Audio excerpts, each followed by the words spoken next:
Hi, my name is Oscar Silva. I am the political director for Battleground Texas. What is a primary? So, a primary can be defined as basically the first step in any election. In Texas, the Republican Party and the Democratic Party both have their own primaries.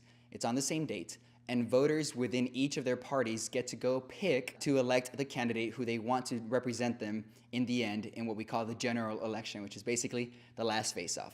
You might wonder why it's important to participate in a primary. Why not just wait until the general election in November, as most people tend to do? Because you belong to a party doesn't mean ultimately that that candidate that's selected will completely reflect your values. The reason why it's important for you to participate in your party's primary is because you get to decide between candidates which one aligns best with you, which one is the best representative for you. Less people participate in primaries, and in the end, they end up with choices that they would prefer not to have. Because of that, they feel alienated. So I want to share with you some of the key dates for this primary election. The first one is a voter registration deadline. That one is February 5th. You must register to vote or update your voter registration card by this date so that you can participate in the March primaries. Another important date and time frame actually is the early vote period, which ranges from February 20th through March 2nd. It is a time when you can vote anywhere in your county, regardless of where you live, for this election.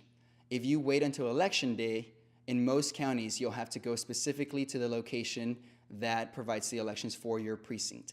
And that could be a hassle, or it could be out of your way. Most likely, there will be lines and waiting time that you won't experience during this early voting period. February 23rd, this is the deadline to apply for a ballot by mail.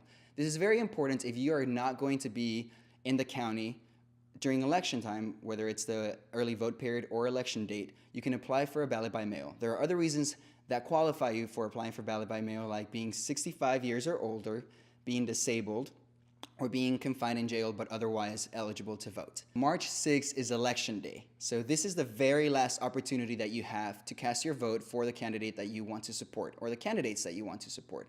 This is also the last day that you have for the elections department of your county to receive your ballot by mail. Again, not postmarked. If they're not received by this date, your vote will not count in this election. During this March primary, you will see mostly candidates, more than likely, on your ballot, and in some occasions you might see a proposition or two. So far in Texas, we're more than likely going to see only candidates on the ballot.